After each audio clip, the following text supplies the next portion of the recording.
Praise the lord. ఈనాటి మన ఆరాధనకు సహాయకరంగా యెషయా గ్రంథం 9వ అధ్యాయము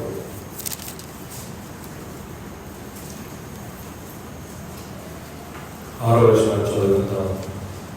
మనకు కుమారుడు అనుగ్రహింపబడెను, ఆయన భుజం మీద రాజ్యభారముండును. ఆశ్చర్యకరుడు, ఆలోచనకర్త, బలవంతుడైన దేవుడు, నిత్యుడగు తండ్రి, సమాధానకర్తయగు అధిపతి అని అతనికి పేరు పెట్టబడును. అదే రీతిగా మరొక మాట చదువుకుందాం. ఫిలిప్పీలకు రాసిన పత్రిక 2వ అధ్యాయము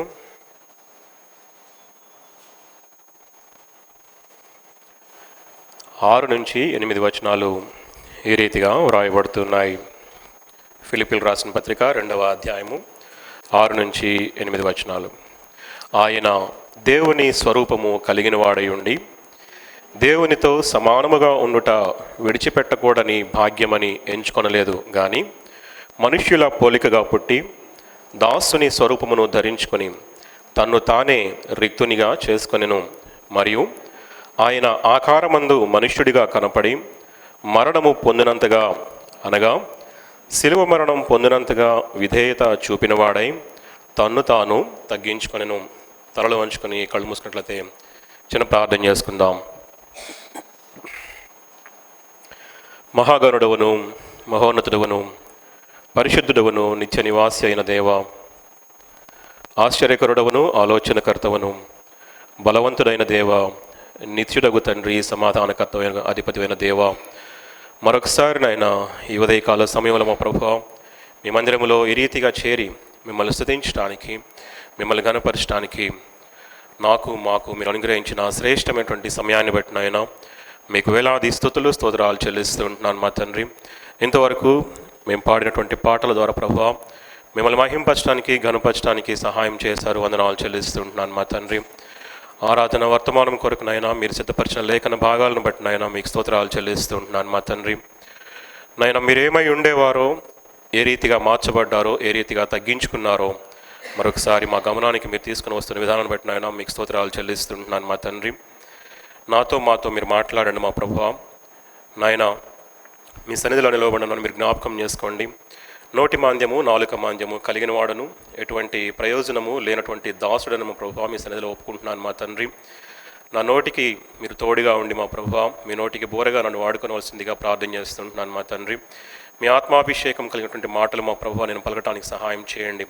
తద్వారా నాయన మేము మిమ్మల్ని ఆత్మతోనూ సత్యముతోనూ ఆరాధించేటువంటి సర్వసత్యంలోనికి నన్ను మమ్మల్ని నడిపించమని యేసు క్రీస్తు నామమున బట్టి అడిగి వేడుకొంచున్నాను మా తండ్రి. ఆమేన్. ప్రియులారా, చదవనటువంటి వాక్య భాగము యెషయా గ్రంథం 9వ అధ్యాయము 6వ వచనము. వాస్తవానికి క్రిస్మస్ సమయంలో ఎక్కువగా చదువుతూ ఉంటాం, క్రిస్మస్ సీజన్లో ఎక్కువగా ధ్యానము చేస్తూ ఉంటాం. అయితే ఈ ఉదయకాలము క్రిస్మస్ వర్తమానం కానీ క్రిస్మస్ సందేశం కానీ మనము ధ్యానం చేయబోవటం లేదు. కానీ మనము చదివినటువంటి 2 వాక్య భాగాల్లో కూడా 2 పరస్పర విరుద్ధమైనటువంటి వాక్య భాగాలుగా ఉంటూ ఉన్నాయి.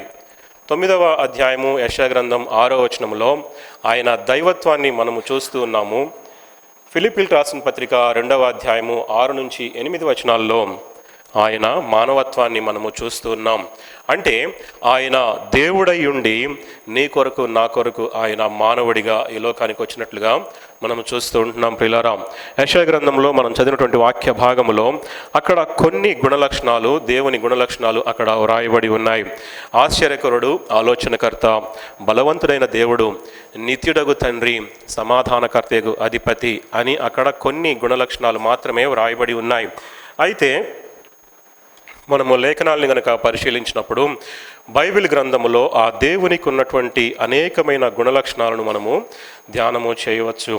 లేఖనానుసారంగా పరిశీలించినట్లయితే ఆయన కరుణామయుడైనటువంటి దేవుడిగా ఉంటూ ఉన్నాడు, దయామయుడైనటువంటి దేవుడిగా ఆయన ఉంటూ ఉన్నాడు, కృపామయుడిగా ఉన్నాడు, నమ్మదగినటువంటి వాడుగా ఉన్నాడు. ఆయన మన పట్ల జాలి, దయ, కనికరము చూపగలిగినటువంటి స్థితిలో ఆయన దేవుడిగా ఆయన ఉంటూ ఉన్నాడు. ప్రియులారా, మరి ముఖ్యంగా ఆయన అతి పరిశుద్ధుడైనటువంటి దేవుడిగా ఉంటూ ఉన్నాడు. అంత మాత్రమే కాదు, కానీ సర్వశక్తిమంతుడైనటువంటి దేవుడిగా ఆయన ఉన్నాడు, సర్వాధికారి అయినటువంటి దేవుడిగా ఉన్నాడు, సర్వజ్ఞాని అయినటువంటి దేవుడిగా, సర్వ సృష్టికర్త అయినటువంటి దేవుడిగా ఆయన ఉంటూ ఉన్నాడు. ఈ రీతిగా మనము ఆలోచన చేసినప్పుడు దేవుని యొక్క గుణలక్షణాలు అనేకము అక్కడ వ్రాయబడి ఉన్నాయి. మహిమ ప్రభావములు కలిగినటువంటి దేవుడిగా ఆయన ఈ యొక్క బైబిల్ గ్రంథంలో వ్రాయబడుతూ ఉన్నాడు. అనేకమైనటువంటి గుణలక్షణాలు కలిగినటువంటి దేవుడు ఏ రీతిగా ఆయన తనను తాను తగ్గించుకున్నాడు, ఏ రీతిగా ఆయన మార్చబడ్డాడు అంటే, ఒకప్పుడు దేవుడై ఉండి ఈనాడు నీ కొరకు నా కొరకు కూడా ఆయన మానవుడిగా ఈ లోకానికి అవతరించినట్లుగా మనం చూస్తూ ఉంటున్నాం. ప్రియులారా, ఇన్ని గొప్ప గుణలక్షణాలు కలిగినటువంటి ఆ దేవాది దేవుడు మనుష్యుల పోలికగా పుట్టి ఉంటున్నాడు. దాసుని స్వరూపాన్ని ధరించుకున్నట్లుగా మనం చూస్తూ ఉంటున్నాం. ఆకారమందు ఆయన మనుష్యుడిగా కనపడినట్లుగా మనము చూస్తూ ఉంటున్నాం. ప్రియులారా, మానవుల రక్షణార్థమై ఆయన ఈ లోకములో మానవుడిగా మనకు వలె ఆయన ఈ లోకములో జన్మించినట్లుగా మనం యొక్క లేఖన భాగాలను బట్టి మనము చూస్తూ ఉంటున్నాం. ఆయన మానవుడిగా ఈ లోకములోనికి రావటం మాత్రమే కాదు, కానీ నీ రక్షణార్థమై నా రక్షణార్థమై ఆయన ప్రాణాన్ని బలియాగము గావించి చివరి బిందువు వరకు ఆయన రక్తాన్ని కార్చి సిలువలో వేలాడదీయబడి ఉన్నాడు. ఆకాశానికి భూమికి మధ్యలో ఆయన 3 మేకుల మీద వేలాడదీయబడి ఉన్నాడు. ఆయన ఒక సాధారణమైనటువంటి మానవుడిగా ఆయన ఈ లోకానికి వచ్చాడు. తనకున్నటువంటి దైవత్వాన్ని విడిచిపెట్టాడు. దేవుని గుణలక్షణాలన్నిటినీ కూడా తండ్రితో పాటు విడిచిపెట్టి ఈ లోకానికి ఒక సాధారణమైనటువంటి మానవుడిగా ఆయన వచ్చాడు అనేటువంటి సత్యాన్ని ఈ ఉదయకాల సమయంలో దేవుడు మనకి జ్ఞాపకము చేస్తూ ఉంటున్నాడు. ప్రియులారా, రెండవదిగా ఆలోచన చేసినట్లయితే ఆయన ప్రభువు అయ్యుండి దాసునిగా ఈ లోకానికి వచ్చినట్లుగా మనం చూస్తూ ఉంటున్నాం. ప్రియులారా, అపోస్తల కార్యములు 10వ అధ్యాయము 36వ వచనంలో యేసుక్రీస్తు అందరికీ ప్రభువు అని చెప్పి వ్రాయబడి ఉంటుంది. ప్రియులారా, మొదటి తిమోతికి రాసిన పత్రికలో ఆయన రాజులకు రాజు, ప్రభువులకు ప్రభువు అని చెప్పి ఆయన లేఖనాల్లో సెలవిస్తూ ఉంటున్నాడు. అందరికీ ప్రభువు అంటే ఈ లోకములో పుట్టినటువంటి ప్రతి ఒక్క మనిషికి, ప్రతి ఒక్క జాతికి ఆయన ప్రభువై ఉన్నాడు. ప్రియులారా, ఈ విషయంలో ఎవరికి ఎటువంటి మినహాయింపు కూడా లేదు. ఎందుకంటే ఆయన సర్వ సృష్టిని ఏలుతున్నటువంటి దేవాది దేవుడు, సర్వ సృష్టిని నిర్వహిస్తున్నటువంటి దేవాది దేవుడు, సర్వ సృష్టి మీద ఆధిపత్యము చలాయిస్తున్నటువంటి దేవాది దేవుడు, ఆయన ప్రభువుగా ఉంటూ ఉన్నాడు. అంత మాత్రమే కాదు కానీ ప్రియులారా, మనం చదివినటువంటి వాక్య భాగంలో ఫిలిప్పీయులకు రాసిన పత్రిక 2వ అధ్యాయము 7 నుంచి 9 వచనాలు కనుక మనం చూసినట్లయితే, పరలోకమందున్న వారిలో కానీ, భూమి మీద ఉన్న వారిలో కానీ, భూమి క్రింద ఉన్న వారిలో కానీ ప్రతి వాని మోకాలును యేసు నామమున ఒంగునట్లును, ప్రతి వాని నాలుకయు తండ్రి అయిన దేవుని మహిమార్థమై యేసుక్రీస్తు ప్రభువని ఒప్పుకొనున్నట్లును దేవుడు ఆయనను అధికముగా హెచ్చించి ప్రతి నామమునకు పైనామమును ఆయనకు అనుగ్రహించెను అని చెప్పి వ్రాయబడుతూ ఉంటుంది. ఫిలిప్పీయులకు రాసిన పత్రిక 2వ అధ్యాయము 7 నుంచి 9 వచనాల్లో. కాబట్టి అన్ని నామముల కంటే పైనున్నటువంటి నామాన్ని దేవుడు కుమారుడికి అనుగ్రహించాడు. యేసుక్రీస్తు ప్రభువారికి కలిగినటువంటి నామము ఈ భూమి మీద ఉన్నటువంటి అన్ని నామముల కంటే హెచ్చైనటువంటి ఔన్నత్యము కలిగినటువంటి నామాన్ని కుమారుడికి అనుగ్రహించినట్లుగా మనం చూస్తూ ఉంటున్నాం. అంటే యేసుక్రీస్తు ప్రభువారు మాత్రమే ఈ లోకములో ప్రభువై ఉన్నాడు అనేటువంటి సత్యాన్ని దేవుడు జ్ఞాపకం చేస్తూ ఉంటున్నాడు. ప్రియులారా, పరలోకములో ఉన్నప్పటికీ, భూమి మీద ఉన్నప్పటికీ, భూమి క్రింద ఉన్నప్పటికీ ప్రతి ఒక్కరూ కూడా ఆయనను ప్రభువుగా ఒప్పుకోవాల్సిందే. ప్రతి మోకాలు కూడా ఆయన ఎదుట వంగవలసిందే. ప్రతి నాలుక కూడా యేసుక్రీస్తు మాత్రమే ప్రభువు అనేటువంటి ఒప్పుకునేటువంటి రోజు అతి సమీపములో ఉంటుంది అని లేఖనాలు సెలవిస్తూ ఉంటున్నాయి. ప్రియులారా, అయితే ఆయన ప్రభువారయుండి ఈ లోకములో నీ కొరకు నా కొరకు ఎటువంటి స్వరూపాన్ని ధరించుకొని ఈ లోకానికి వచ్చాడు అంటే, ఇప్పుడు మనం చదివినటువంటి వాక్య భాగంలో ఆయన మనుష్యుల పోలికగా పుట్టి దాసుని స్వరూపాన్ని ధరించుకున్నట్లుగా మనం చూస్తూ ఉంటున్నాం. ప్రియులారా, మత్తయి సువార్త 20వ అధ్యాయము 28వ వచనంలో చూస్తే ఆయన అంటాడు కదా, యేసుక్రీస్తు ప్రభువారు మనుష్య కుమారుడు పరిచారము చేయించుకున్నటకు రాలేదు కానీ పరిచారము చేయుటకు వచ్చాను అని చెప్పి అక్కడ చెప్తూ ఉంటున్నాడు. ప్రియులారా, ఈ లోకములో యేసుక్రీస్తు ప్రభువారు శరీరధారిగా ఉన్నటువంటి దినాలలో ఆయన విస్తారమైనటువంటి పరిచర్య చేశాడు. బీదలైన వారికి అనేక మంది మీద ఆయన కనికరపడి ఆయన స్వస్థపరిచాడు. వారి జీవితాలలో అనేకమైనటువంటి అద్భుతమైన ఆశ్చర్యమైన కార్యాలు జరిగించాడు.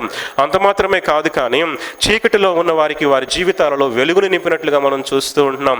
ఆ క్రమములోనే ఆయన శిలువ మరణానికి ముందుగా తనను తాను తగ్గించుకుని శిష్యుల పాదాలు కడిగినట్లుగా ఒక మాదిరికరమైనటువంటి దాసు దాసునిగా ఈ లోకములో మనము చూస్తూ వచ్చి ఉంటున్నాం ప్రియులారా.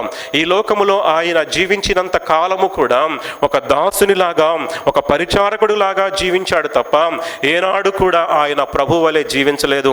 ఏనాడు కూడా ఆయన రాజులకు రాజుగా ఆయన ఈ లోకములో జీవించలేదు ప్రియులారా.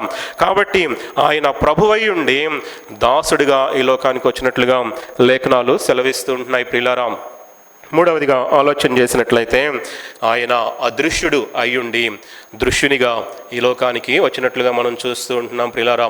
కొలసీలు రాసిన పత్రిక 1వ అధ్యాయము 15వ వచనంలో ఆయన అదృశ్య దేవుని స్వరూపి అయి సర్వ సృష్టికి ఆది సంభూతుడై ఉన్నాడు అని చెప్పి వ్రాస్తూ ఉంటున్నాడు. అంటే ఆయన ఎవరికి కనబడని స్వరూపము, ఆయన అదృశ్య దేవుడై ఉంటున్నాడు రాస్తుంటున్నాడు కదా. 1 తిమోతికి రాసిన పత్రిక 6వ అధ్యాయము 16వ వచనములో మనుష్యులలో ఎవడును ఆయనను చూడలేదు, ఎవడును చూడనేరడు అని చెప్పి వ్రాయబడుతూ ఉంటుంది ప్రియులారా. అంటే మానవ స్వరూపముతో, మానవ శరీరముతో, ఈ మంటి శరీరముతో మహిమా స్వరూపి అయినటువంటి దేవుని, ఆత్మస్వరూపి అయినటువంటి దేవునిని చూడటము అసాధ్యము. మహిమా స్వరూపిగా ఉన్నటువంటి దేవునిని, ఆత్మస్వరూపిగా ఉన్నటువంటి దేవునిని ప్రత్యక్షంగా చూడాలి అనుకుంటే ఈ మంటి శరీరాన్ని విడిచిపెట్టి మహిమా శరీరాన్ని ధరించుకున్నప్పుడు మాత్రమే ఆ మహిమా స్వరూపుడైనటువంటి దేవునిని చూడగలము. అందుకే అంటున్నాడు కదా, ఆయన అదృశ్య దేవుని స్వరూపి అయి సర్వ సృష్టికి ఆది సంభూతుడై ఉన్నాడు అని చెప్తూ ఉంటున్నాడు. అయితే ఆయన అదృశ్య దేవుడై ఉండి దృశ్య రూపములో ఈ లోకానికి వచ్చినట్లుగా లేఖనాలు సెలవిస్తూ ఉంటున్నాయి ప్రియులారా. లూకాసు వార్త 2వ అధ్యాయము 12వ వచనంలో రాయబడుతుంటుంది కదా, ఒక శిశువు పొత్తిగుడ్డలతో చుట్టబడి ఒక తొట్టిలో పండుకొని ఉండుట మీరు చూచెదరు అని చెప్తూ ఉంటున్నాడు. ఆ రీతిగా ఆ దూత పలికినట్లుగానే ఆనాటి గొర్రెల కాపరులు శిశువుగా ఉన్నటువంటి ఆ ప్రభువుని, ఆ దేవునిని చూచి ఆ జ్ఞానులు కూడా ఆ యొక్క శిశువు ముందు సాగిలపడి ఆయనను ఆరాధించినట్లుగా మనము లేఖనాల్లో చూస్తూ ఉంటున్నాం.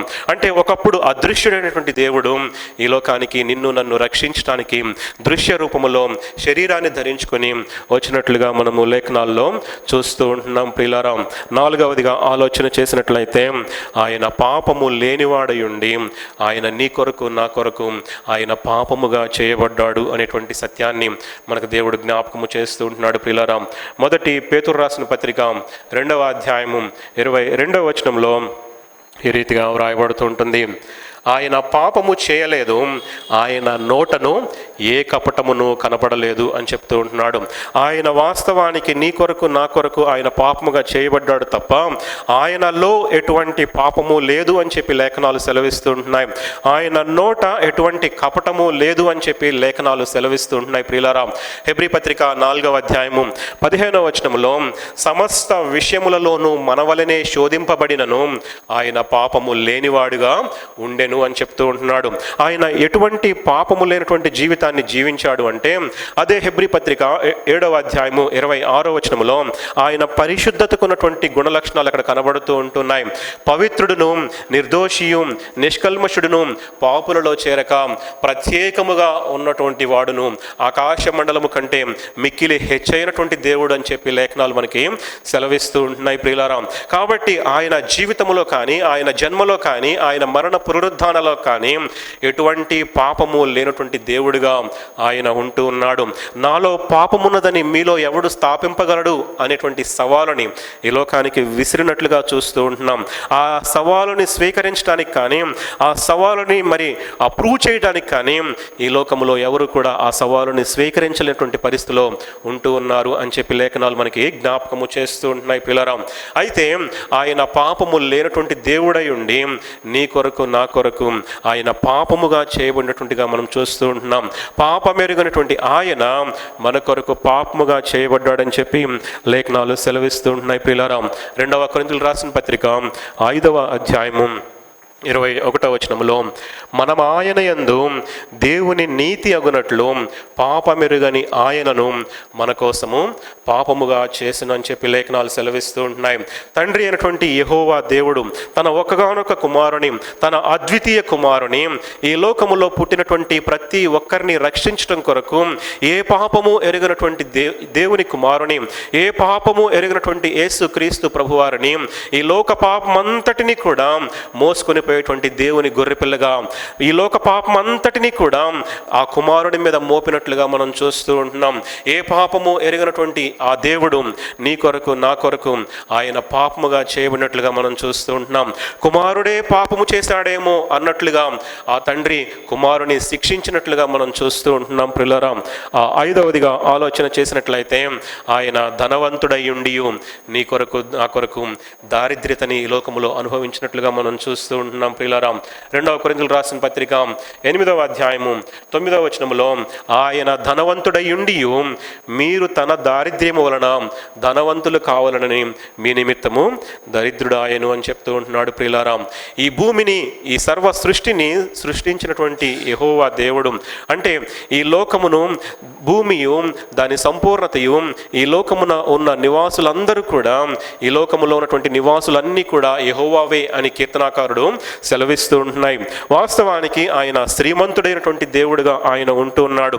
సమస్తమును ఆయన మూలముగా కలిగి ఉన్నదేది ఆయన లేకుండా కలగలేదు అని చెప్పి యోహాను పత్రిక 1వ అధ్యాయము 2-3 వచనాల్లో వ్రాయబడుతూ ఉంటుంది. కొలసీయులకు రాసిన పత్రిక 1వ అధ్యాయము 16వ వచనములో ఆకాశమందున్నవి భూమి అందున్నవి దృశ్యమైనవి కానీ అదృశ్యమైనవి కానీ అవి సింహాసనములైనను ప్రభుత్వములైనను అని చాలా అక్కడ లిస్ట్ కేటగరైజ్ చేస్తూ చివరిగా ఆయన అంటున్నాడు కదా, సర్వమును ఆయన యందు సృజింపబడెను, సర్వమును ఆయన ద్వారాను ఆయనను బట్టి సృజింపబడెను అని చెప్పి లేఖనాలు సెలవిస్తూ ఉంటున్నాయి. ప్రియులారా, కాబట్టి కలిగి ఉన్నది ఏది కూడా ఆయన లేకుండా కలగలేదు. సమస్తము కూడా ఈ లోకములో కలిగినటువంటి ప్రతిదీ కూడా ఆయన మూలముగా ఆయన ద్వారా కలిగినట్లుగా మనం లేఖనాలను బట్టి చూస్తూ ఉంటున్నాం.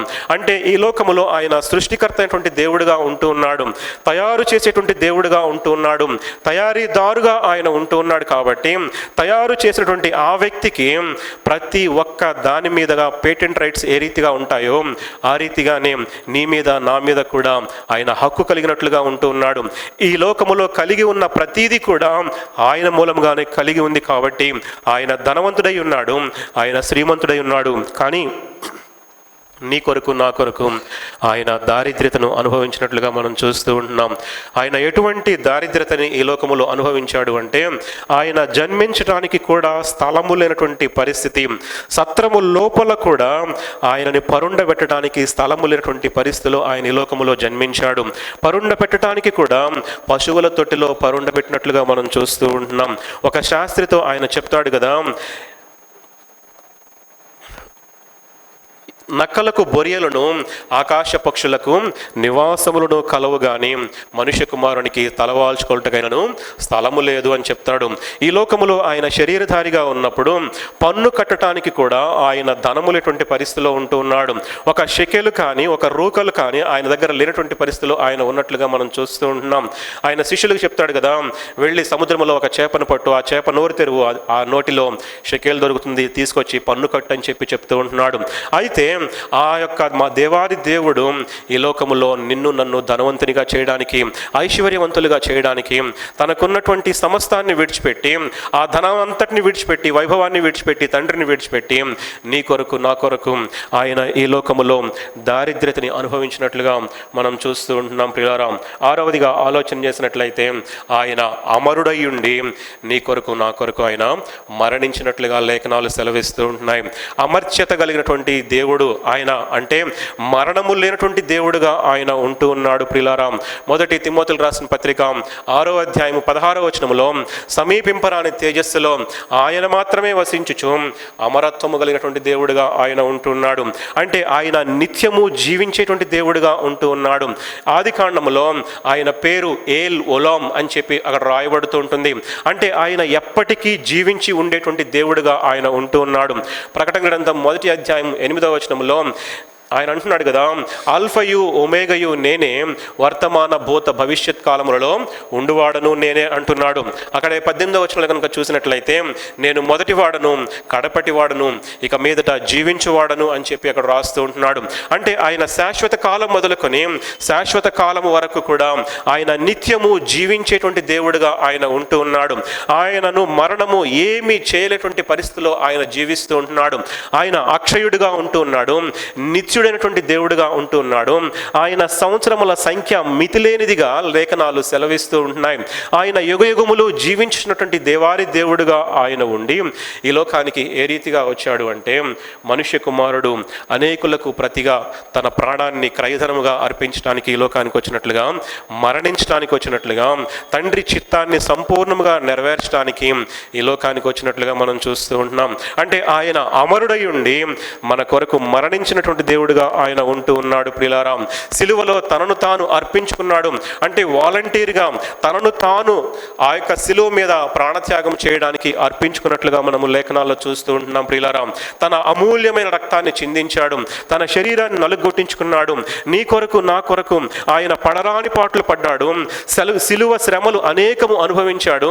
ఈ లోకములో 33.5 సంవత్సరాలు జీవించి నీ కొరకు నా కొరకు అనేక శ్రమలను ఆయన అనుభవించినట్లుగా మనం చూస్తూ ఉంటున్నాం. ప్రియులారా, కాబట్టి ఆయన అమరత్వము కలిగినటువంటి దేవుడై ఉండి కూడా మన కొరకు మరణించాడు అనేటువంటి సత్యాన్ని దేవుడు జ్ఞాపకం చేస్తూ ఉంటున్నాడు. ప్రియులారా, చివరిగా ఆలోచన చేసినట్లయితే ఆకాశ మహాకాశాలు పట్టజాలనటువంటి దేవుడై ఉండి కూడా ఆయన ఈ లోకానికి ఒక నరుడిగా, ఒక సాధారణమైనటువంటి మానవుడిగా వచ్చినట్లుగా మనం చూస్తూ ఉంటున్నాం. ప్రియులారా, అలనాడు సొలొమోను అంటాడు కదా, మందిర ప్రతిష్ట ఆ సమయంలో ఆకాశ మహాకాశమును నిన్ను పట్టజాలవే అని చెప్పి అక్కడ సొలొమోను రాస్తూ ఉంటున్నాడు.